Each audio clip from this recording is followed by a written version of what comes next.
என்னோட ஸ்கிரீன் தெரியுதுங்களா? அற்புதமா தெரியுதுங்க. சுத்தவெளி முதல் மனிதன் வரை ஒரு பயணம். வாழ்க வையகம், வாழ்க வையகம், வாழ்க வளமுடன். இன்று இந்த அற்புதமான நேரத்தில் பிரபஞ்ச சுற்றுலா பாகம் 2 என்ற தலைப்பில் சிந்திக்க என்னை அழைத்த இலங்கை யாழ் மண்டல தலைவர் குழந்தை வேலு அவர்கள், ரகுபாலா அம்மா அவர்கள், கலாநிதி அம்மா அவர்கள் மற்றும் யாழ் மண்டலத்தை சார்ந்த செயலாளர், பொருளாளர் மற்றும் அரங்காவலர்களுக்கும் எனக்கு இந்த நிகழ்வை ஏற்பாடு செய்து கொடுத்த உன்னியூர் மாணிக்கவாசகம் ஐயா அவர்களுக்கும் இந்த இணைப்பில் கலந்து கொண்டுள்ள அனைத்து நல்லுள்ளங்களுக்கும் நன்றி. மாலை வணக்கம். வாழ்க வளமுடன். தியாகராஜன் ஐயா, ஒரு நிமிஷங்க. எல்லாத்துக்கும் மியூட் கொடுத்துறேங்க. நான் மியூட் கொடுத்துறேன். இப்ப நீங்க அன்மியூட் பண்ணி பேசுங்க. ஏன்னா எல்லாம் மைக்கை ஓபன் பண்ணிட்டு இருப்பாங்க குறுக்க. இப்ப நீங்க அன்மியூட் பண்ணி பேசுங்க. வாழ்க வளமுடன். தியாகராஜன் ஐயா, மைக்கை அன்மியூட் பண்ணிக்கிங்க. எஸ், அன்மியூட் பண்ணிட்டேங்க ஐயா. வாழ்க வளமுடன். ஸோ இன்றைக்கு நாம் சிந்திக்க இருக்கும் தலைப்பு பிரபஞ்ச பயணம் பார்ட் 2.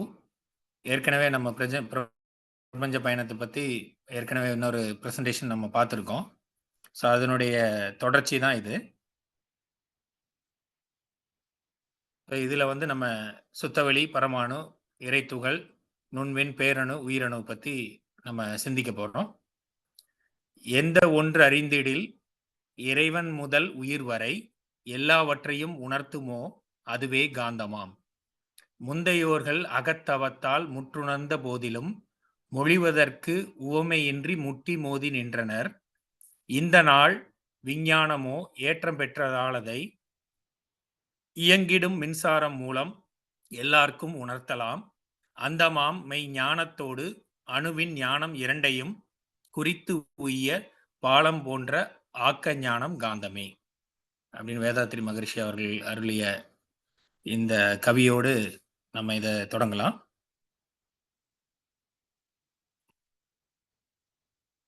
ஸோ சுத்தவெளி அப்படிங்கிறது நமக்கு எல்லாருக்குமே தெரியும். அதுதான் வந்து பேரறிவு, பேராற்றல், ஒற்றாயிருப்பு, எல்லாம் காலம் இணைந்த ஒரு பெருவெளி, சுத்தவெளி அப்படின்னு நம்ம சொல்கிறோம். இப்போ சுத்தவெளி அப்படின்னு பார்த்தீங்கன்னா அதுக்கு அடுத்தது நமக்கு சக்தி களம் இருக்கு, காந்த களம்னு சொல்லலாம். ஏன்னா ஒரு பரமாணு இறைத்துகள் உருவாயிருச்சுனாவே அந்த பகுதி எல்லாமே வந்து நம்ம காந்த களம் அப்படின்னு சொல்லலாம். ஸோ அது விண் இறைத்துகள்களின் கூட்டால ஆன ஒரு காந்த களம். அதுக்கு அடுத்த ஸ்டேஜ் வந்து பார்த்தீங்கன்னா நம்ம பருப்பொருட்கள் உண்டாகக்கூடிய விண்களின் கூட்டான விண்கள் கொத்து இயக்கமாக இயங்கக்கூடிய பிரபஞ்ச களம் அப்படிங்கிறது நமக்கு தெரியும். அதுக்குள்ளதான் நமக்கு நம்ம பார்க்கக்கூடிய, நம்ம உணரக்கூடிய, அப்சர்வ் பண்ணக்கூடிய பால்வெளிகள், சூரியன்கள், நட்சத்திரங்கள், கோள்கள், அது எல்லாமே இருக்கு. அதிலிருந்து உயிரினங்கள் வருது நம்ம பூமியில. அதில் 5 அறிவுகள் அப்படின்னு பிரிச்சிருக்கோம். 5 அறிவு உயிரினங்கள்னு பிரிச்சிருக்கோம். 6 அறிவு மனித இனம்.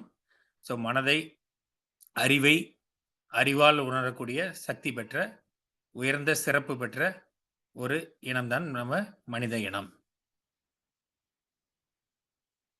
இப்ப சுத்தவெளியில நம்ம அறிவியல் பூர்வமாக நிரூபிக்கப்பட்ட பகுதிகளில் சுத்தவெளி அப்படிங்கிறது நம்ம வந்து டார்க் எனர்ஜி, டார்க் மேட்டர் அப்படிங்கிறதெல்லாம் பேசிட்டு இருக்காங்க. இன்னமும் அறிவியல் ஆராய்ச்சியாளர்கள் அதை பற்றி ஆராய்ந்து கொண்டே இருக்கிறார்கள். அப்ப இதுல நம்ம 18 பில்லியன் ஒளியாண்டுகள் அளவுக்கு தூரத்திற்கு, அப்போ ஒரு ஒளியாண்டு அப்படின்னு சொன்னா உங்களுக்கு அதனுடைய வேகம், ஒளியினுடைய வேகம் 3 லட்சம் கிலோமீட்டர் பர் செகண்ட். அவ்வளோ வேகத்தில் பயணிக்கும் இந்த ஒளி. அப்போ அந்த ஒளி ஒரு வருடத்திற்கு எவ்வளோ தூரம் பயணிக்குமோ அதை தான் ஒரு ஒளியாண்டுன்னு சொல்லுவோம்.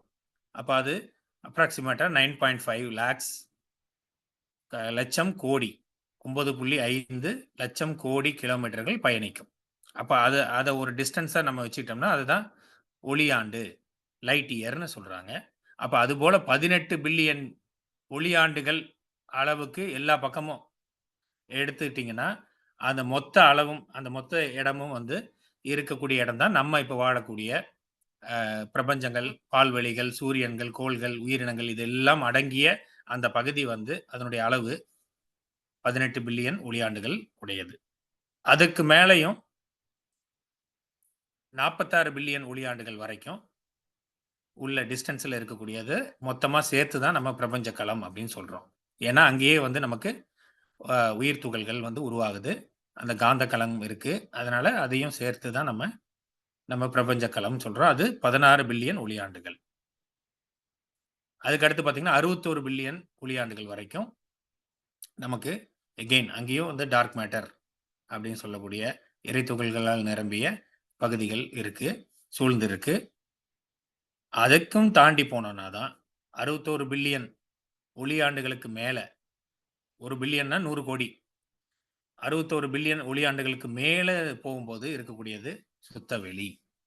அதை நம்ம இ இன்னும் அறிவியல் பூர்வமாக டைரக்ட்டா கண்டுபிடிக்க முடியல. இன்டைரக்ட்டா வந்து they are detecting, measuring, observing. Okay. இப்ப இந்த பிரபஞ்சத்த மொத்தமா இப்ப நம்ம பார்த்த மாதிரி 61 பில்லியன் லைட் இயர்ஸ் வரைக்கும் உள்ள ஒரு ஏரியாவ நம்ம எடுத்துக்கிட்டோம் அப்படின்னு சொன்னா, அதுல வந்து பார்த்தீங்கன்னா, உங்களுக்கு இந்த 18 பில்லியன் அதாவது 18 பில்லியன் ஒளியாண்டுகள் வரைக்கும் உள்ள அனைத்தையும் நம்ம அணுக முடியும், தொடர்பு கொள்ள முடியும், கவனிக்க முடியும். அப்ப அணுக முடியும் அப்படின்னு சொன்னா, நம்ம அப்சர்வேட்டரிலயோ, இல்ல டெலஸ்கோப்லயோ எதுலயாவது நம்ம பார்க்க முடியுது. வெறும் கண்ணுல இருந்து. இப்ப நம்ம பார்க்கும்போது கோடான கோடி நட்சத்திரங்கள் நமக்கு நார்மல் ஐஸ்க்கே நமக்கு வந்து அப்சர்வபுளா இருக்கு. அதுபோல இருக்கக்கூடியது. தொடர்பு கொள்ளக்கூடியது அப்படின்னு சொன்னா, அங்கிருந்து வரக்கூடிய ரேடியேஷன்ஸ், அங்கிருந்து வரக்கூடிய radio waves, gamma rays, beta rays there are lot of types of rays இருக்கு பேண்ட்ல. அந்த ரேஸ் எல்லாத்தையும் வந்து அது நம்ம அப்சர்வ் பண்ணக்கூடியதாக இருக்கிறது. கவனிக்கக்கூடியதுன்னா, அது மூவ் ஆகுறதையும், அது ஒரு இடத்திலிருந்து இன்னொரு இடத்துக்கு நகரக்கூடியதையும், இல்ல தூரமா நம்மை நோக்கி வரக்கூடிய பொருட்களையும், நம்மை விட்டு விலகி போகக்கூடிய பொருட்களையும், நம்ம உணரக்கூடியதாக இருக்கக்கூடிய பொருட்கள் எல்லாமே எவ்வளவு தூரத்தில இருக்குன்னா, 18 பில்லியன் ஒளியாண்டுகளுக்குள்ள இருக்கக்கூடிய அந்த ஏரியாவுல தான் நம்ம அதெல்லாம் பார்க்க முடியுது.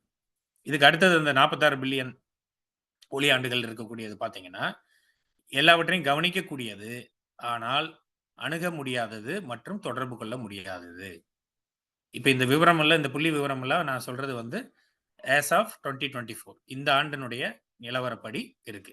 இனி நெக்ஸ்ட் இயர்லயோ இல்ல அதுக்கு அடுத்து இப்போ வரக்கூடிய நாட்கள்ல இனி நெறைய புதிய விஷயங்கள், புதிய எல்லைகள் நம்ம தொட முடியும். ஆராய்ச்சியின் மூலமாக, அறிவியல் விஞ்ஞானிகள் மூலமாக நம்ம அத தொட முடியும். ஸோ இதுல செகண்ட் பார்ட் வந்து 46 பில்லியன் இயர்ஸ் 46 பில்லியன் ஒளியாண்டுகளுக்கு அப்புறம் வந்து பார்த்தீங்க அப்படின்னா, உங்களுக்கு கவனிக்க முடியுது. ஆனால் அணுகவோ, தொடர்பு கொள்ளவோ முடியாது. அப்ப கவனிக்க முடியுதுன்னா எப்படி கவனிக்கிறாங்க அப்படின்னா, இந்த அப்சர்வபிள் யூனிவர்ஸ் நமக்கு பார்க்கக்கூடிய யூனிவர்ஸ் இருக்கு பார்த்தீங்களா? அந்த பிரபஞ்சத்திலிருந்து அதுல மற்ற பொருள்களுடைய தாக்கம், இல்ல அதுக்கு வெளிய இருந்து வரக்கூடிய ஒளிகள் அதுல பட்டு நமக்கு ரிஃப்ளெக்ட் ஆகக்கூடிய விஷயங்கள். அதாவது இன்டைரக்ட்டா வந்து அப்சர்வ் பண்ணக்கூடிய இடமாக இருக்கிறது. அதுக்கு அடுத்தது பார்த்தீங்கன்னா, வருங்காலத்தில இனி ஃபியூச்சர்ல என்ன பண்ணலாம்? ஃபியூச்சர்ல என்ன பண்ணுவாங்க அப்படின்னு இப்ப இருக்கக்கூடிய டெக்னாலஜிஸ், இப்ப இருக்கக்கூடிய டூல்ஸு, இப்ப நம்ம வந்து ஏஐ இருக்கு. நெறைய புதிய அ அ டெக்னாலஜிஸ்லாம் நமக்கு கண்டுபிடிச்சு கொண்டே இருக்கிறார்கள். அப்ப அவங்க அதன் மூலமாக நாம் 61 பில்லியன் ஒளியாண்டுகள் வரைக்கும் நம்மனால அப்சர்வ் பண்றதுக்கு வாய்ப்பு இருக்கு. அது வரைக்கும் வாய்ப்பு இருக்கு. அப்ப அதற்கு மேல என்ன இருக்கு அப்படின்னா, அதற்கு மேல நம்ம ஒருபோதும் கவனிக்க இயலவில்லை இன்னைக்கு வரைக்கும். இதுதான் வந்து மொத்த பிரபஞ்சம். அப்ப நம்ம இது எதுக்கு நம்ம வந்து சொல்றோம் அப்படின்னா, இது அவ்வளோ பெரிய பிரபஞ்சம். அப்ப இதுல 10 பில்லியன் லைட் இயர்ஸ் வரைக்கும் பெரிய பெரிய அளவுக்கு இருக்கக்கூடிய யுனிவர்ஸ் தான் நம்ம பார்த்துட்டு இருக்கோம்.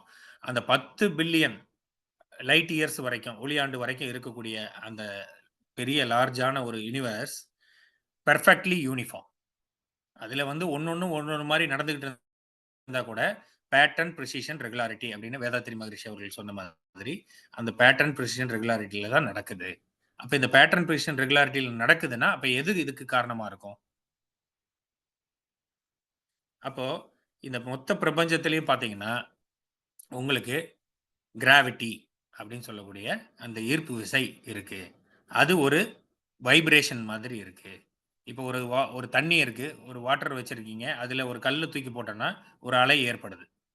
அப்ப தண்ணிக்குள்ளேயே ஒரு அலைகள் ஏற்பட்டா எப்படி இருக்கும்? அதுபோல ரிப்பல்ஷன் நடந்து கொண்டே இருக்கிறது. கன்டினியூஸா நடந்து கொண்டே இருக்கிறது.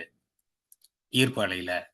அப்போ இதுல நமது பிரபஞ்சத்தின் முழு என்ட்ரோபின்னா அந்த சேஞ்சஸ் அந்த வெப்பநிலை மாற்றத்துல ஏற்படக்கூடிய ஒரு சேஞ்சஸ் வந்து எப்படி இருக்குன்னா, இந்த பிரபஞ்சம் முழுக்க நிறைய கருந்துளைகள், பிளாக் ஹோல்ஸ்ன்னு சொல்லப்படக்கூடிய கருந்துளைகள் அ பரவி கிடக்கிறது. அதனுடைய அடர்த்திக்கு தகுந்த மாரி அது மூவ் ஆயிட்டே இருக்கு. இந்த மொத்த பிரபஞ்சமும் வந்து விரிவடைந்து கொண்டே இருக்கிறது. இதுதான் வந்து இப்ப இருக்கக்கூடிய விஞ்ஞானிகள் கண்டுபிடிச்சிருக்கக்கூடிய டேட்டாவ வச்சு சொல்லக்கூடியது. பிரபஞ்சம் விரிவடைந்து கொண்டே இருக்கிறது. ஆனா, நம்ம மொத்த சுத்தவெளியும் கவர் பண்ணி, இப்ப நம்ம முதல்ல பார்த்த மாதிரி 61 பில்லியன் ஒளியாண்டுகளுக்கு வெளியிருந்து நம்ம பார்க்கும்போது, இந்த விரிவடைதல் அப்படிங்கிறது மிக, மிக, மிக நுண்ணியமான சிறிய ஒரு பகுதியில ஏற்படக்கூடியது மாரி தான். இந்த சைஸ வச்சு பார்க்கும்போது. அதுக்கு ஒரு எக்ஸாம்பிள் சொல்லணும்னா, இப்போ ஒரு கடல்ல ஒரு வாட்டர் பபிள் உருவாகுது. அந்த வாட்டர் பபிள் பெருசாகுதுன்னு வச்சுக்கங்க. அப்ப அது எவ்வளவு கடலுடைய சைஸ இன்கிரீஸ் பண்ணிடுமா? ஏன்னா கடலுங்கிறது அவ்வளோ பெரியது. பிரம்மாண்டமானது. அவ்வளோ பெரிய சைஸ் உள்ளது. அதுல ஒரு வாட்டர் பபிளோ, இல்ல அதுக்குள்ள ஒரு பலூனோ நீங்க உள்ள வச்சு ஊதும்போது, அதனுடைய இது எல்லைகள் விரிவடையுமா? இல்ல அது பெருசாகுமா? அப்டின்னா, இது எதுக்கு இந்த கம்பேரிசன் சொல்றாங்க அப்டின்னா, இந்த விரிவடைதல்ங்கிறது நம்ம மொத்த பிரபஞ்சம், இந்த மொத்த சுத்தவெளி எல்லாத்தையும் கணக்கிட்டோம்னா, இது ரொம்ப சிறிய அளவிலானது. அப்டிங்கிறத இத புரிஞ்சுக்கணும். இது விரிவடைந்து கொண்டே இருக்கிறது. ஏன்னா வெப்பம் ஏற்படும்போது ஆட்டோமேட்டிக்கா அது விரிவடைந்து கொண்டு தான் இருக்கும். ஸோ அது நடந்து கொண்டே இருக்கிறது. ஆனா, அந்த அந்த நடக்கக்கூடிய விஷயம் ரொம்ப வேகமாக நடந்து கொண்டிருக்கு. ஆனா சுத்தவெளியோட கம்பேர் பண்ணும்போது, it's a very small fraction. Okay. இப்ப வேதாத்ரி மகரிஷி அவர்கள் சொல்லியிருக்கிற ஒரு 2 கவிகள நம்ம பார்ப்போம். இதுக்கு சம்பந்தமாக இருக்கக்கூடியது. இயற்கையின் மேன்மை. இயற்கை என்பதே தெய்வம், சுத்தவெளி பூரணம். இதுவேதான் பேராற்றல், காலம், பேரறிவும் ஆகும். இயற்கை அதன் தன்மைதான் தன்னிருக்க அழுத்தம். இவ்வழுத்த விளைவால் நுண்ணதிர்வு காலமாச்சு. இயற்கை அழுத்தம் அதிர்வு எனும் இயக்க விளைவாக இறுக்கி நொறுங்கிய துகளே பரமாணு நுண்விண். இயற்கையொன்றே விண்ணாகி பலப்பலவாய் பெருகி இணைந்தும் பிரிந்தும் இயங்கும் இயல்பே பிரபஞ்சமாம். அப்ப இந்த இந்த கவியில ஐயா தெளிவாக கொடுத்திருக்காங்க. சுத்த வெளிதான் பூரணமானது. சுத்த வெளியிலிருந்து அதனுடைய தன்மை என்ன? பேரறிவு, பேராற்றல், ஒற்றாயிருப்பு, காலம். அப்ப அதனுடைய தன்னிருக்கத்தினால ஏற்படக்கூடிய விளைவால் ஏற்படக்கூடிய நுண்ணதிர்விலிருந்து இந்த நுண்ணதிர்வுங்கிறது காலம் ஒரு பர்ட்டிகுலர் பாயிண்ட்ல இருந்து இன்னொரு பாயிண்ட் வரைக்கும் இருக்கக்கூடிய அந்த நுண்ணதிர்வு எவ்வளவு தூரம் போகும் அப்படிங்கிறது தான் காலம் என்கிறோம். இயற்கை அழுத்தம் அதிர்வு எனும் இயக்க விளைவாக அப்ப இந்த அதிர்வுனால ஏற்படக்கூடிய இன்னொரு இதுல வந்து இறைவெளியே தன்னிருக்க சூழ்ந்தழுத்தும் ஆற்றல் அந்த கவியிலையும் அவங்க சொல்லியிருப்பாங்க மடிப்பு விழுந்துன்னு. அப்ப இந்த அதிர்வுல ஒரு மடிப்பு விழுந்து ஏற்படக்கூடிய அந்த துகள் நொறுங்கிய துகள் தான் பரமாணு. அதுதான் வந்து ஃபண்டமெண்டல் டஸ்ட் பார்ட்டிக்கிள். நுண்விண் அதை நுண்விண்ணுன்னு சொல்றோம். இந்த நுண்விண் விண்ணாகி பலப்பலவாய் பெருகி ஒன்றோடு ஒன்று இணைந்து இணைந்தும் பிரிந்தும் ஏன்னா அங்க உங்களுக்கு இருக்காற்றலும் விளக்காற்றலும் வருது. எப்போ வந்து விண் வருதோ அது விளக்காற்றலை ஏற்படுத்தும். அப்ப இருக்காற்றல் ஆல்ரெடி இருக்கு. அப்ப இது 2ம் இணைந்து இயங்கும் இயல்பே பிரபஞ்சம். இந்த மொத்த பிரபஞ்சமும் இதுதான் ஆக்கப்பட்டதுன்னு சொல்லியிருக்காங்க. அடுத்து இன்னொரு கவியில ஐயா சொல்லியிருக்காங்க. இறைநிலை தன் இறுக்கத்தால் எழுந்த முதல் தன்மாற்றம் இறைத்துகளாம். First change in the eternal space. அந்த எட்டர்னல் ஸ்பேஸ்ல இருக்கக்கூடிய முதல் சேஞ்ச் அதுதான் சேஞ்ச். அதுதான் ஒரு இயக்கம். அந்த இடத்துல ஒரு இயக்கம் ஏற்பட்டது தான் இறைத்துகள். இறைத்துகள்கள் எனும் தூசு கூடியதோர் தொகுப்பே விண். அப்ப இந்த இறைத்துகள்கள்லாம் சேர்ந்து ஒன்றாகி ஒரு விண் அப்படிங்கிற ஒரு இன்ஃபினிட்டெசிமல் பார்ட்டிகிள் எனர்ஜி பார்ட்டிகிள் உருவாகுது. விண் கூட்டம் ஐம்பூதம். அப்ப இந்த கூட்டு தான் ஐம்பூதமாக மாறுகிறது. பஞ்சபூதங்களாக மாறுகிறது. நிறைவெளியில் விண் சுழல வெளி அழுத்த விளைவாக அப்ப இது நிறைவெளியில விண் சுழலுகின்றது. வெளியிலிருந்து அழுத்தம் இருக்கிறது. விண் கரைய அக்கரைசல் வெளியேற அனைத்தலைகள் காந்தமாச்சு. மறைப்பொருளாம் காந்தம் என்ற நுண்துகள்களின் தன்மாற்றம். அப்ப அந்த நுண்துகளினுடைய தன்மாற்றம். அதாவது விண்ணுடைய மாற்றம் கூட்டம் ஐம்புதமா மாறுது. காந்தத்தினுடைய தன்மாற்றம் மறைப்பொருளாம் காந்தம் என்ற நுண்துகளின் தன்மாற்றம் அழுத்தம் முதல் 5 ஆகும். அழுத்தம், ஒளி, சுவை, மனம் அது உருவாகுது. முடிவு நிலை மனமாம்.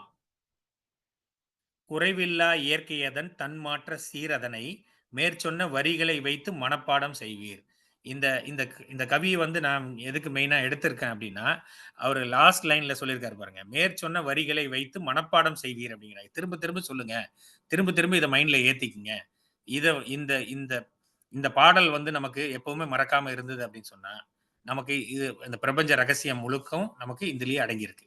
அப்ப இத அதுக்காக அவரு தெளிவா சொல்லியிருக்காங்க. மேற்சொன்ன வரிகளை வைத்து மனப்பாடம் செய்வீர். அப்ப இத எப்பவுமே ஞாபகம் வச்சுக்கணும். ஓகே. இப்ப இறைத்துகள்.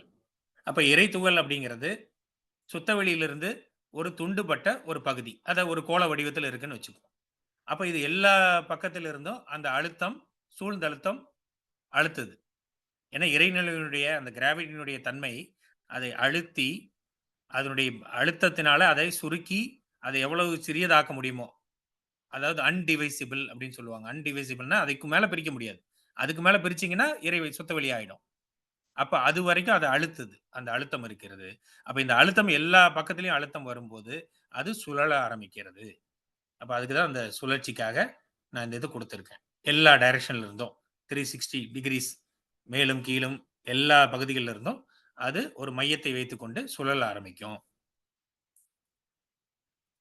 அப்போ இது 1 ஒரு திரைத்துகள். அப்ப இதுபோல பல்லாயிரக்கணக்கான, கோடிக்கணக்கான இறைத்துகள்கள் சேர்ந்ததுன்னா, அது உங்களுக்கு வின். வின் அப்படிங்கிற ஒரு நமக்கு அந்த இன்ஃபினிட்டெசிமல் எனர்ஜி பார்ட்டிகிள் உருவாகுது. இப்ப இதுல உங்களுக்கு கொஞ்சம் ஜூம் பண்ணி காட்டுறேன். இதுல பாருங்க ஒரு ஒரு ஒரு ஒரு இறைத்துகளுமே இது எல்லாமே ஒரு இறைத்துகள் தான். ஒண்ணொண்ணும் இறைத்துகள் தான். இது கூடி ஒரு அளவில் இயற்கையினுடைய அந்த இறைவனுடைய தன்மையில கூடி, அது ஒரு இந்த சர்க்கிள் நான் குடுத்திருக்கிறது தான் வந்து வின். அந்த விண்ணினுடைய எல்லைன்னு வச்சுக்கலாம். அப்ப இது கூடி சுழல ஆரம்பிக்குது. இது சுழலும்போது மையப்பகுதியில இறுக்கம் இருக்கு. இறுக்க நிலை. வெளிப்பகுதியில விலக்கும் ஆற்றல். ஏன்னா, அது வேகமாக சுழன்று ஓடும்போது, அங்கே ஒரு விலக்கும் விசை ஏற்படுகிறது. இறைத்துகள் இண்டிவிஜுவல் பார்ட்டிகிள் அது சுழலும்போது அந்த விலக்கும் ஆற்றல் ஏற்படுது. இது மொத்தமா சேர்ந்து இந்த விண்ணோட சேர்ந்து சுழலும்போது, அங்கேயும் விலக்கும் ஆற்றல் ஏற்படுகிறது. அப்போ அது ஒரு அச்சு, ஒரு மையத்தை வைத்துக்கொண்டு, அங்கே இருக்கு ஆற்றலும் இருக்கு, விலக்கும் ஆற்றலும் இருக்கு. அப்ப இது 2ம் செயல்படும்போது, அதுதான் என்ன நம்ம சொல்றோம்? காந்தம்னு சொல்றோம். அப்ப இந்த இறைவெளி காந்தத்தன்மை. இறைவெளியிலிருந்து வெளிய போம்போது, அது மேக்னெட்டிக் வேவ்ஸ். அப்ப உள்ள நடக்கக்கூடியது மேக்னடிசம். வெளியேறும்போது அது மேக்னெட்டிக் வேவாக வெளியேறுகிறது. வெளியேறும் இறைத்துகள்கள் சுழற்சி வேகம் குறைந்த நிலையில் இறைநிலையாகி விடுகிறது. அப்போ சுழன்று அது காந்தமாக வெளியேறி, அது தன்மாற்றம் அடைந்து மறுபடியும் திரும்ப இறைவெளியோடயே சேர்ந்துரும். ஓகே. இப்ப பரமாணு இருக்கு.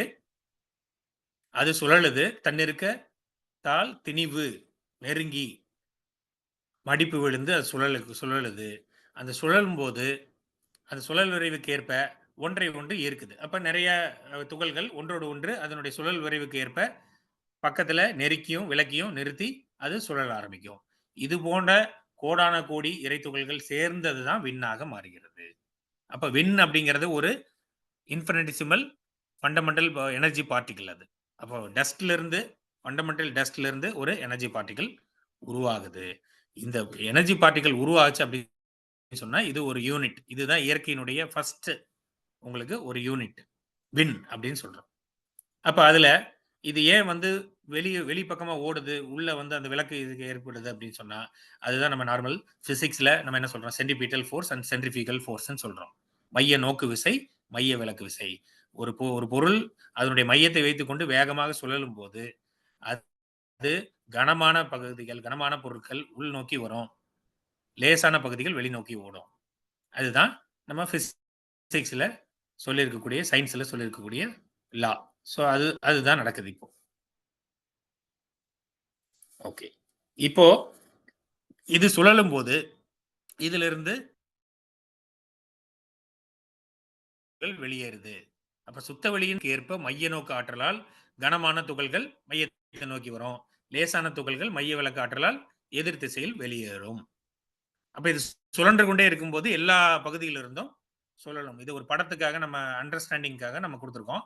ஆனா இது எல்லா பகுதியில இருந்தும் அந்த வேகத்துக்கு தகுந்த மாதிரி லேசான துகள்கள் வெளியேறும். சுழல் விரைவு குறைந்த வெளியேறும் நிழல் விண்கள் மேக்னட்டிசம். அப்ப அந்த விண்கள் வந்து மேக்னட்டிசம் சொல்றோம். அந்த விண்கள் அடையும் போது அதை மேக்னெட்டிக் வேவ் அப்படிங்கிறோம். அப்ப இந்த பிரபஞ்சத்துல மொத்தமே வந்து இந்த கரைசல் தான் இருக்கு. இறைவெளியினுடைய இந்த விண்களினுடைய கரைசலால் ஆக்கப்பட்ட மேக்னெட்டிக் வேவ்ல ஆக்கப்பட்ட ஒரு கடல் தான், காந்த கடல் தான் நம்ம மொத்த பிரபஞ்சமும் இருக்கு. Constant ejection of formative dust brings about a reduction in speed of energy particle resulting in the ultimate dissolution of entire particle. When all FD fundamental dust have ejected, the energy particle become the eternal space once again. இந்த point வந்து வேதாத்திரி மகரிஷியோடைய புக்ல இருந்து எடுத்து நம்ம ஏன் கொடுத்துருக்கோம் அப்படின்னு சொன்னா, இது சுழலும் போது இந்த பார்ட்டிகல்ஸ் ஒன்றொன்றாக வெளியேறும். அந்த வேகத்துக்கு தகுந்த மாதிரி வெளியேறும். ஃபைனலி அது எல்லாமே வெளியேறும் போது அது சுத்த வெளியாக மாறிடும், கரைஞ்சிரும். இது நம்ம ஒரு விண்ணை எடுத்துட்டு அது சுழன்று கொண்டே இருக்குன்னு ஒரு கணக்கு வச்சு நம்ம ஒரு இமேஜினேஷனுக்காக நம்ம வந்து அனுமானத்திற்காக நம்ம கணக்கு வச்சு சுத்துது அப்படின்னு சொன்னா, இது வேகத்துல சுழலும் போது அது ஒன்றொன்றாக வெளியேறி அதனுடைய வேகம் குறைய குறைய குறைய குறைய என்ன ஆகும்னா, அது கம்ப்ளீட்டா எஜெக்ட் ஆனதுக்கு அப்புறம் அந்த எனர்ஜி பார்ட்டிகல் என்கிற வின் அப்படிங்கிறது மறுபடியும் எட்டர்னல் ஸ்பேஸுக்கே போய் கரைஞ்சிரும். ஸோ இதுல மெயினா இருக்கு பார்க்க வேண்டியது என்ன? மைய நோக்கு மைய விலக்கு விசை. ஓகே. இது போல பல கோடான கோடி அணுக்கள் கூடிதான் நமக்கு அணுக்கள், நம்ம சயின்ஸ்ல சொல்லக்கூடிய அணுக்கள் உருவாகுது.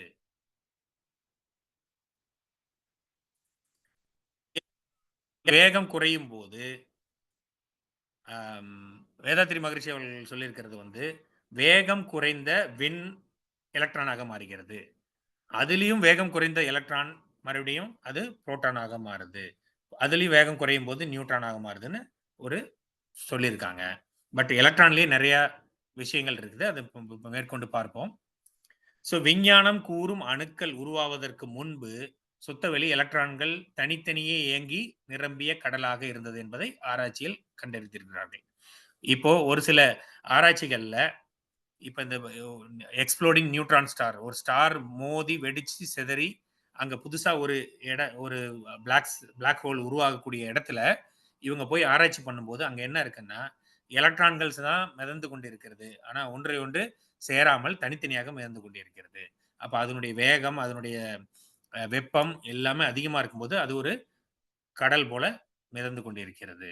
எலக்ட்ரானுடைய அளவை வந்து நிர்ணயிச்சிருக்கிறாங்க. 10 to the power of -16 centimetre வரைக்கும் இருக்குது அப்படின்னு சொல்லி கண்டுபிடிச்சிருக்காங்க.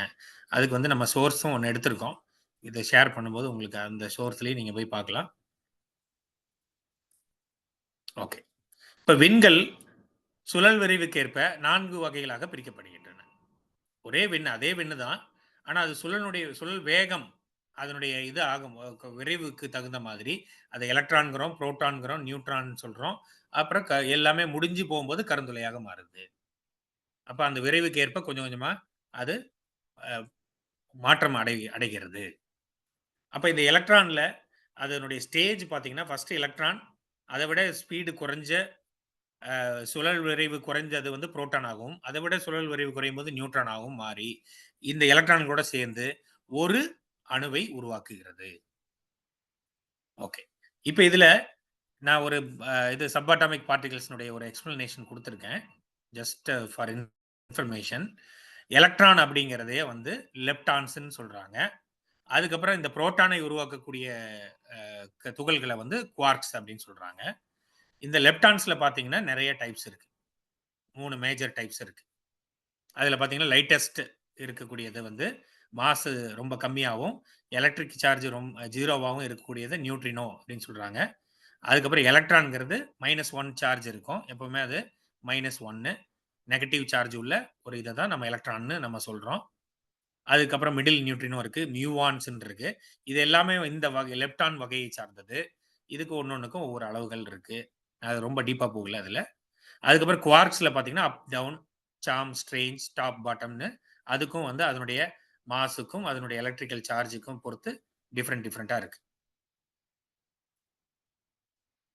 இது எல்லாமே நம்ம என்ன சொல்றோம் அப்படின்னு சொன்னா, இது அதாவது இந்த மாஸ் அப்படின்னு சொல்றத வந்து நிறைன்னு சொல்றோம். மாஸ்னா எண்ணிக்கை. எவ்வளவு இருக்கு? இப்போ ஒரு ஸ்பேஸ்ல எத்தனை துகள்கள் இருக்கு அப்படின்னு சொல்றத மாஸ்ன்னு சொல்றோம். வெயிட்ன்னு சொன்னோம்னா, அது புவியீர்ப்பு விசைய அ இது வச்சு தான் நம்ம சொல்றோம். அதாவது இந்த புவியீர்ப்பு விசைக்கு தகுந்த மாரி இது எவ்வளவு வெயிட் இருக்குது அப்படின்னு சொல்றோம். ஸோ நிறை அப்படிங்கிறது மொத்த total quantity of the particles in a particular ஒரு அடைச்ச ஒரு இடத்துலயோ இல்ல ஒரு பர்ட்டிகுலர் பகுதியிலயோ இருக்கக்கூடியத சொல்றோம். ஸோ கூட்டம், திரள், திணிவு அப்படிங்கிற வேர்ட்ஸ்ல யூஸ் பண்றாங்க. ஓகே. இப்ப குவார்க். குவார்க் அப்படிங்கிறது சொல்லப்படக்கூடிய நுண்துகள்களும், சப்பாட்டாமிக் பார்ட்டிகிள்ஸ், எலக்ட்ரான்ஸ் அப்படிங்கிறதும் ஏறக்குறைய பார்த்தீங்கன்னா ஒரே சைஸ் தான் இருக்கு. 10⁻16 சென்டிமீட்டர் தான் இருக்கு அளவு. சரிவிகிதத்தில். அப்ப இது சரிவிகிதத்துல கூடும்போது அது புரோட்டானாகவும், நியூட்ரானாகவும் உருவாகிறது. புரோட்டான்ல பார்த்தீங்கன்னா, உங்களுக்கு குவார்க்ஸ் 3 குவார்க்ஸ் இருக்கு.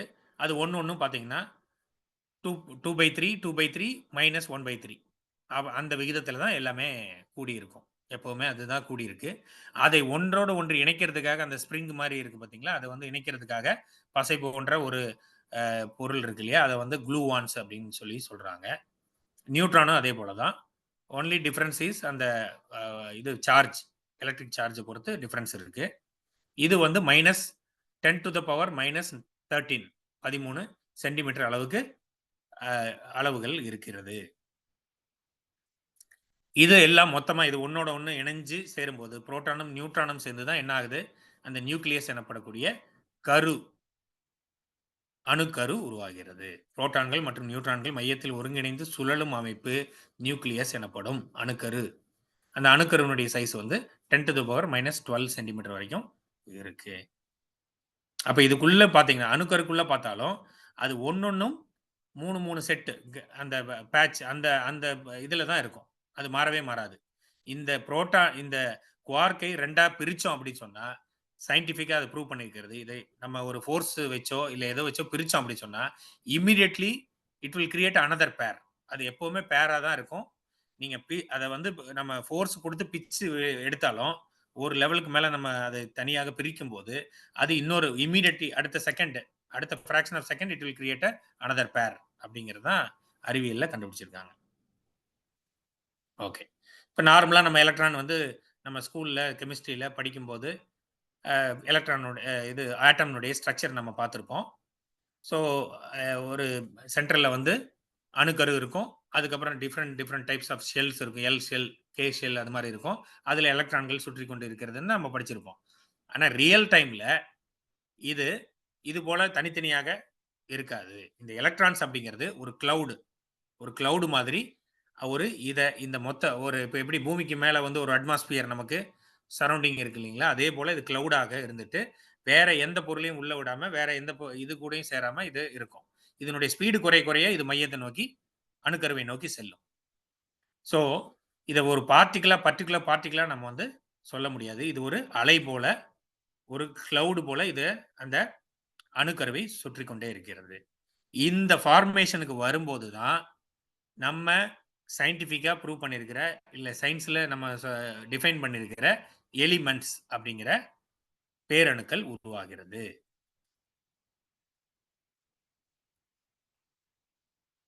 ஸோ முதல்ல தோன்றிய பேரணு ஹைட்ரஜன். ஒரே ஒரு புரோட்டான், ஒரே ஒரு எலக்ட்ரான் மட்டும் சேர்ந்து ஒரு தனி அணுவாக சுழல ஆரம்பிக்கும்போது, அதுதான் ஹைட்ரஜன் அப்படின்னு சொல்றோம். அதனால தான் நம்ம பிரபஞ்சத்தினுடைய அந்த ஹிஸ்டரிய நம்ம பார்க்கும்போதே முதல்ல வாயுவாக இருந்தது. அதுக்கப்புறம் அது கொஞ்சம் கொஞ்சமா அத அழுத்த காற்று எல்லாம் வரும்போது தான் அடுத்த நெக்ஸ்ட் ஸ்டெப்புக்கு போகுது. ஒலி, சுவை அந்த ஸ்டெப்புக்கு நமக்கு அழுத்தம் ஒண்ணு ஒண்ணா ஸ்டெப்பா போயிட்டு இருக்கு அப்படின்னு நம்ம பார்த்திருக்கோம்.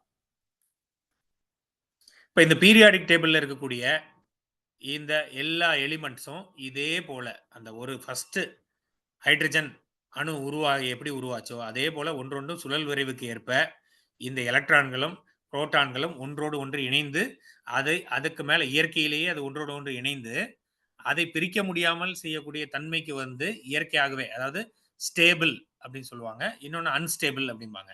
ஸ்டேபிள் பாண்டிங்கா வரும்போது தான் அது இயற்கையிலே உருவாகக்கூடிய எலிமெண்டாக உருவாகிறது.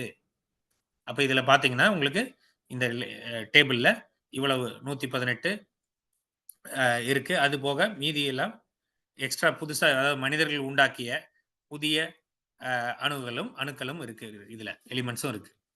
ஸோ அதுக்கு இந்த பீரியாடிக் டேபிளோட லிங்க்கும் இருக்கு. அதை நீங்க பார்த்தீங்கன்னா ஒன்னொன்னா பார்க்கலாம்.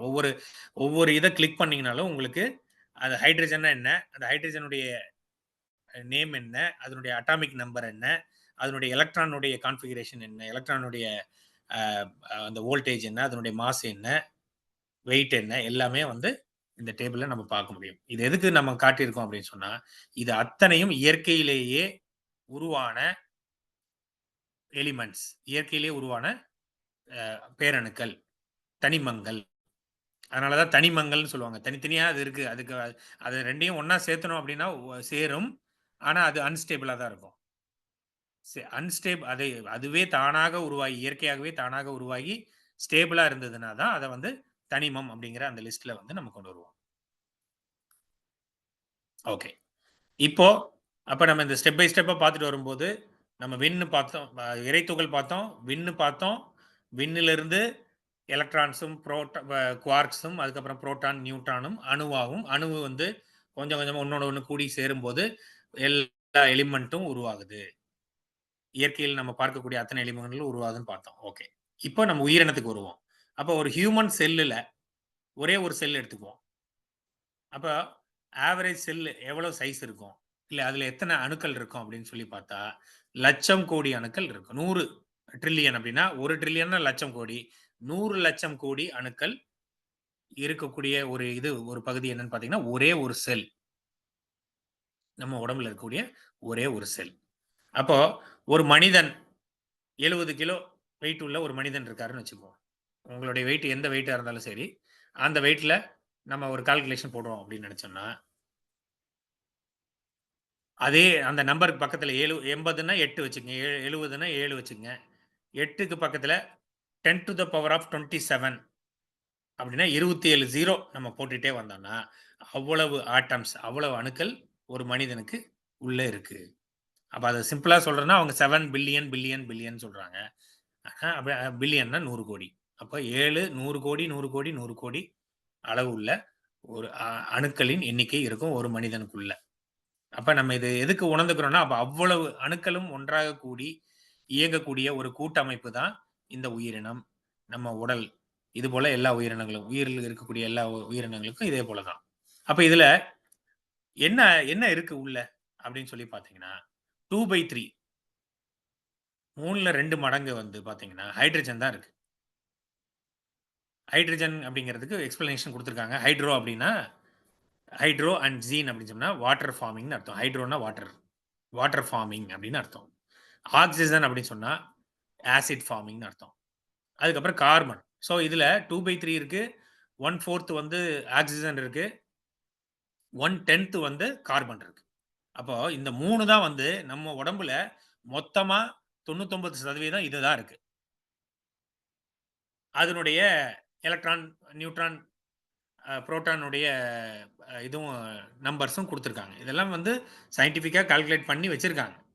அப்ப இந்த கால்குலேஷன்லாம் குடுத்துருக்காங்க. அப்ப இதுதான் மொத்த உடம்புலயும் 99% தான் நமக்கு இந்த 3 அணுக்கள் தான் இருக்கு. எலிமெண்ட்ஸ் தான் இருக்கு. ஓகே. அப்ப முதல்ல தோன்றியது எது இருக்கும்?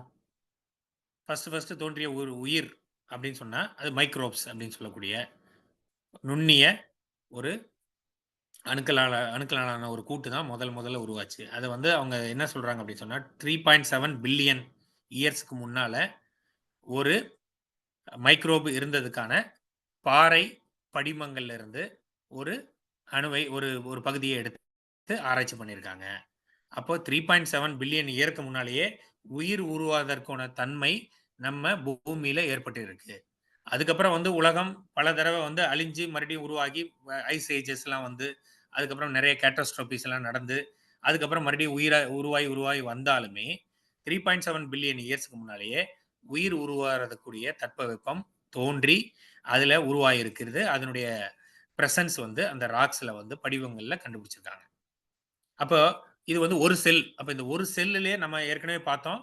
ஒரு செல்லுல வந்து எவ்வளவு இருக்கு இன்னும் அவ்வளவு 100 டிரில்லியன் அணுக்கள் இருக்கு அப்படின்னு சொன்னா, இதுவே வந்து இந்த செல் ஒரு ஹியூமன் செல்லே வந்து நமக்கு ஒரு ஃபேக்டரி மாரி இயங்குது. ஒவ்வொரு செல்லுமே வந்து ஒரு தொழிற்சாலை போல இயங்கிக் கொண்டு, அதுக்குள்ள ஒண்ணொண்ணும் ஒவ்வொரு பகுதிகள் இருக்கு.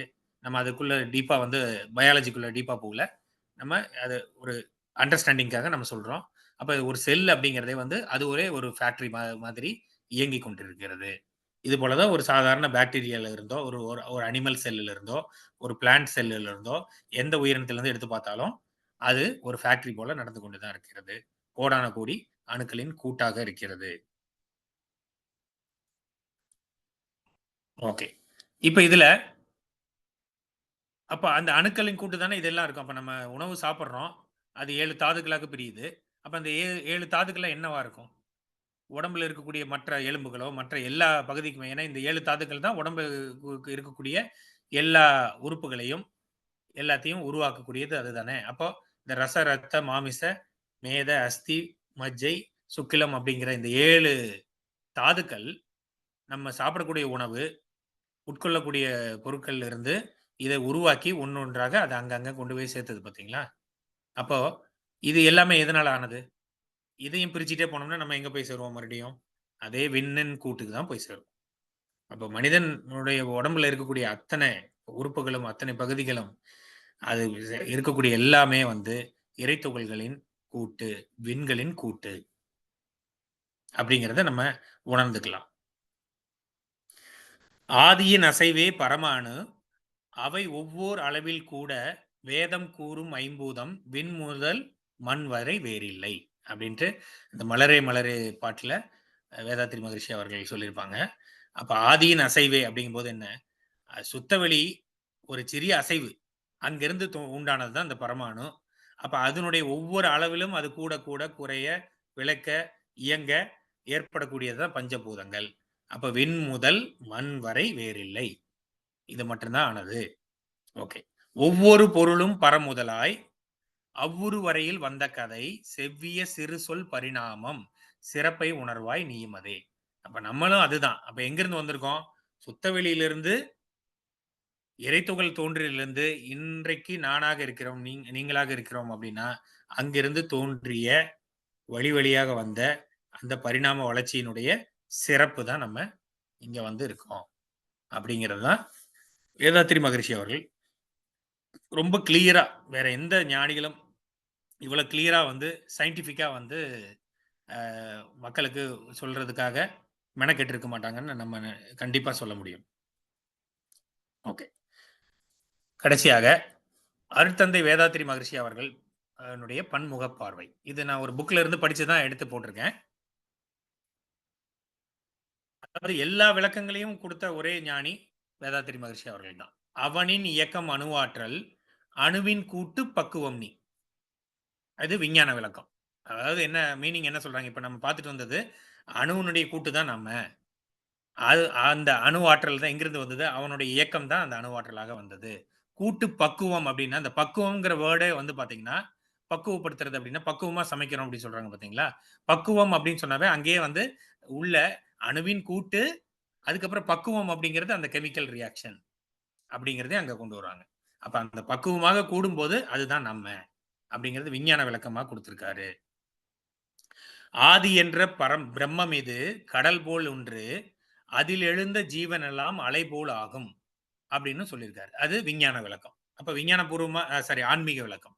ஆன்மீக பூர்வமா நம்ம அ பார்க்கிறவங்களுக்கு அது புரியிற மாதிரி அங்க சொல்லியிருக்காரு. ஆதி என்ற பிரம்மம் அது கடல் போல் ஒன்று. அதில் எழுந்த ஜீவனெல்லாம் அலை போல் ஆகும். அதுக்கப்புறம் ஒரு நடைமுறை விளக்கமும் குடுத்திருக்காரு. இப்ப விஞ்ஞானிகள் விஞ்ஞானத்த திங்க் பண்றாங்க. ஆன்மீகவாதிகள் ஆன்மீகம் திங்க் பண்றாங்க. ஒரு நார்மல் காமன் மேன் நம்மள மாரி ஒரு என்ன மாரி ஒரு காமன் மேன் திங்க் பண்றதுக்கு அவரு அதையும் குடுத்திருக்காரு. காரணம் அறியாமல் காரியம் செய்பவன் பக்தன். காரணம் என்னவென காண முயற்சிப்போன் யோகி. காரணம் கூற முடியா எல்லை கண்டவன் முக்தன். காரணம் விளைவுகளை கண்டு செயலாற்றுபவன் ஞானி அப்படின்னு சொல்லி முடிச்சிருக்கார். அப்போ ஒரு நார்மல் நடைமுறையில ஒரு சாதாரணமா பாக்குறவங்களுக்கு கூட இது நம்மளால புரிஞ்சுக்க முடியும். அப்ப நம்ம எல்லாருமே பிரம்ம ஞானிகளாக இருக்கீங்க. இங்க நம்ம எல்லாருமே பிரம்ம ஞானிகளாக முயற்சி செய்து கொண்டிருக்கிறோம். அப்போ காரணம் விளைவுகளை கண்டு செயலாற்றி ஞானிகளாக பயன்பெறுவோம் என்று கூறி, இந்த பொன்னான வாய்ப்பை எனக்கு அளித்த யாழ் மண்டலம் அனைத்து உறுப்பினர்களுக்கும்,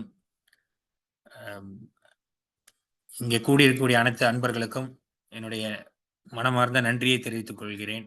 வாழ்க வளமுடன், வாழ்க வளமுடன், வாழ்க வளமுடன். நன்றி. வாழ்க வளமுடன் ஐயா. சிறப்பான ஒரு விளக்கமாக எங்கள் விஞ்ஞானம் கலந்ததாக சிறந்த ஒரு விளக்கத்தை எங்களுக்கு எடுத்துக்காட்டுகள் மூலம் சிறந்த விளக்கத்தை தந்தீர்கள். இறைநிலையினுடைய தன்மைகள், இறைநிலையினுடைய தன்மாற்றம் அவற்றோடு தொடங்கி இந்த பிரபஞ்ச களம், சக்தி களம், சுத்தவெளி இவற்றை அறிவியல் மூலம் ஒளியியலை கொண்டு அந்த பாகுபாடு, இப்ப நாங்க பிரபஞ்ச களம், சக்தி களம் எல்லாத்தையும் ஆன்மீக ரீதியாக ஒன்று என்று கருதி கொண்டிருந்தோம். இப்பொழுது அந்த அறிவியலை கொண்டு வந்து அந்த ஒளியாண்டுகள் மூலம் அந்த பிரபஞ்ச களம், சக்தி களம் என்று பாகுபாட்டை காட்டி சிறந்த ஒரு விளக்கத்தை தந்தீர்கள். அடுத்து எங்களுக்கு குருபுரான் பாடல்கள் மூலம் சுத்தவெளி, இறைத்துகள், விண்கள் சேர்ந்த அணுக்கள், அணுவினுடைய விஞ்ஞான விளக்கம், அதனுடைய செயற்கையான இந்த மூலகங்கள், பேரணுக்கள் விளக்கங்கள், அவற்றை எல்லாம் விஞ்ஞானம் எப்படி கூறுகிறது என்ற சிறந்த விளக்கங்களை தந்தீர்கள். அடுத்ததாக உயிரினத்துக்கு வந்து, உயிரினத்தில் ஒரு கலம் என்பது 100 ட்ரில்லியன் அணுக்கள் இருப்பதாக விஞ்ஞானத்தினுடைய கூற்றை எடுத்து விளக்கி, மனித உடல் முழுவதும் இருக்கின்ற கலங்கள் எவ்வாறு இருக்கிறது, அதில் முழுவதுமே மனித உடல் முழுவதுமே இறைத்துகள்களால் ஆகி இருக்கிறது என்ற குருபுரான் கூற்றையும் அதில் கொண்டு விளக்கி, அடுத்ததாக இறுதியாக குருபுரானது பன்முக பார்வை. இந்த குருபுரான் பன்முக பார்வையில் அவரது விஞ்ஞான விளக்கம், ஆன்மீக விளக்கம், நடைமுறை விளக்கம் என்று குருபுரான் ஒவ்வொரு பாடல்களையும் உதாரணமாக எடுத்துக்காட்டி எங்களுக்கு சிறந்த ஒரு விளக்கத்தினை இன்று எங்கள் ஐயா அவர்கள் தந்திருக்கிறார்கள். நான் நினைக்கின்ற இந்த பிரபஞ்ச பயணம் ஐயாவினுடைய அடுத்த 3 தொடரும் என்று நினைக்கின்றேன். சிறப்பான சிந்தனை ஐயா. நன்றி ஐயா. வாழ்க வளமுடன். இப்பொழுது வாழ்க வளமுடன் ஐயா. ஐயா அவர்களை இப்பொழுது நாம் துரிய நிலையில் நின்று வாழ்த்துவோம். இன்று எமக்கு சிறந்த ஒரு ஆராய்ச்சி சிந்தனையாக சுத்தவெளி முதல் மனிதன் வரை ஒரு பயணமாக எங்களை அழைத்து சென்ற ஐயா அவர்களை நாம் துரிய நிலையில் நின்று வாழ்த்துவோம். சிறந்த சிந்தனையை வழங்கிய பேராசிரியர் தியாகராஜன் ஐயா அவர்கள் வாழ்க வளமுடன். ஐயா அவர்களது உடல் நலம், மனநலம் வாழ்க வளமுடன். ஐயா அவர்களது அன்பு குடும்பம் வாழ்க வளமுடன். ஐயா அவர்களது அருட்தொண்டு வாழ்க வளமுடன். வாழ்க வளமுடன் ஐயா. இப்பொழுது அன்பர்கள், நீங்கள் உங்கள் மனதில் எழுகின்ற வாழ்க வளமுடன் ஐயா. அன்பர்கள், உங்கள் மனதில் எழுகின்ற ஐயங்களை நீங்கள் ஐயாவிடம் கேட்டு தெளிந்து கொள்ளலாம்.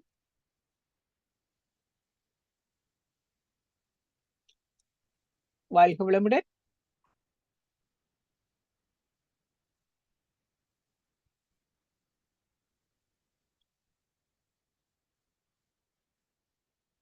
உங்கள் மனதில் எழுகின்ற ஐயங்களை தெளிந்து கொள்ளுங்கள் ஐயாவிடம். சிவபிரகாசம் ஐயா, வாழ்க வளமுடன். மியூட் கொடுத்துட்டாரா?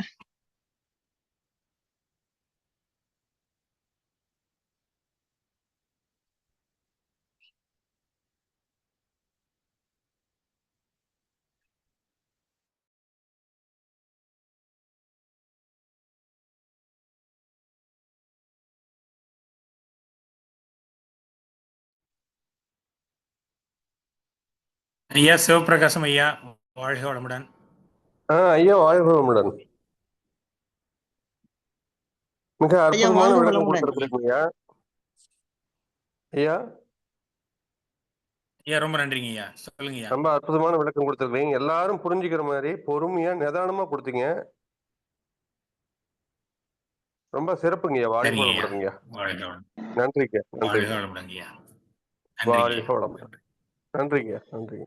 நன்றி ஐயா வாழ்க சிவபிரகாஷ். வளமுடன். ஐயா வாழ்க வளமுடன். ஐயா தியாகையா. வாழ்க வளமுடன். ஐயா வாழ்க ஐயா வளமுடன் ஐயா. ஐயா 3.7 பில்லியன் ஆண்டுகளுக்கு முன்னர் பாறை படிமத்துல இருந்து ஆராய்ந்தப்ப மைக்ரான் அளவுக்கு நுண்ணிய அணுக்கூட்டு அது உயிரியா அல்லது அணுக்கள் மட்டுங்களா? ஐயா அது வந்து உயிரிங்கய்யா. மைக்ரோப் அப்படின்னு சொல்லக்கூடிய நுண்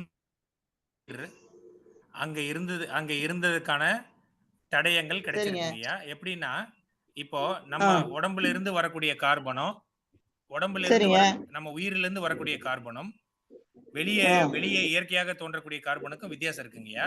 அப்ப அது ஒரு உயிரிலிருந்து வெளியேறிய கார்பன் வந்து ஒரு பாறையில டிராப் ஆயிருக்கு. அத வந்து கண்டுபிடிச்சு எடுத்திருக்காங்க ஐயா. அது இல்லைங்க ஐயா, அதுல ஹைட்ரஜன், ஆக்சிஜன், கார்பன் 99% சொல்லியிருந்தீங்க ஐயா. உடலில் ஆமாங்க ஐயா. உடலிங்க சொல்லுங்க ஐயா.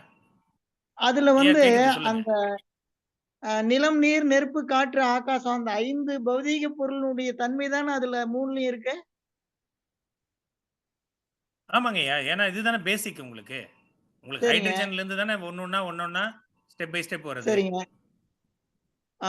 அந்த தொகுப்பு சுற்று வந்து அதுக்குள்ளேயே வந்துருதுங்களாங்க ஐயா? ஐயா இப்போ பாத்தீங்கன்னா நமக்கு சுத்தவெளியில இருந்து வரும்போது ஃபர்ஸ்ட் வந்து நம்ம தோன்றியது என்னது? ஹைட்ரஜன் இல்லைங்களா? அதாவது வாயு. ஆமாங்க. ரைட்டுங்களா? அதுக்கு அடுத்தது வந்து அழுத்த காற்று வரும்போது அங்க ஆக்சிஜன் உருவாகுது. ஆக்சிஜனையும் இன்னும் அழுத்தும் போது மண் உருவாகுது. சரிங்க. ஆக்சிஜன் அழுத்தும் போது அதுல இருந்து தான் மண். ஓ மண். சரிங்க ஐயா. ரைட்டுங்களா? அப்ப மண்ணில இருந்து நம்ம எல்லா மத்த உயிரினங்கள்ல இருந்து எல்லா பொருட்களும் தோன்றியது. சோ பேசிக் இன்கிரிடியன்ட்ங்கிறதே வந்து ஹைட்ரஜன், ஆக்சிஜன், கார்பன். ஓஹோ.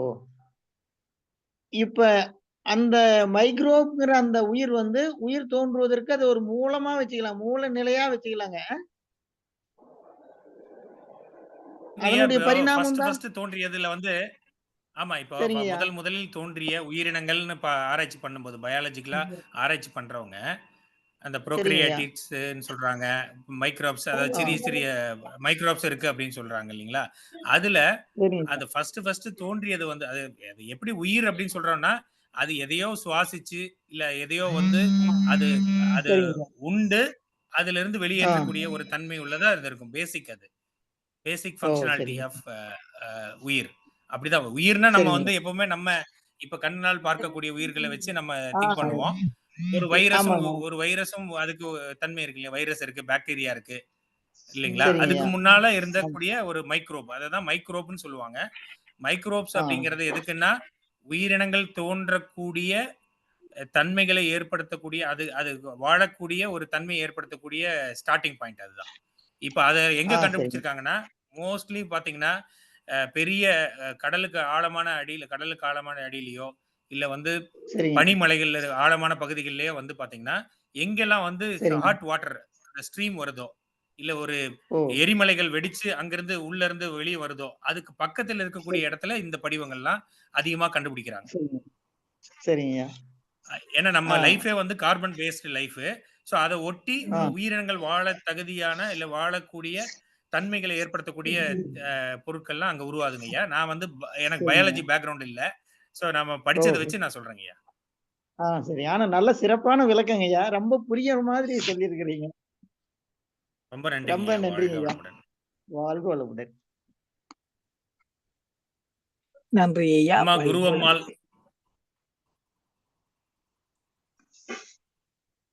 ஐயா வாழ்க வளமுடன் ஐயா. வாழ்க வளமுடன்மா. சொல்லுங்கம்மா.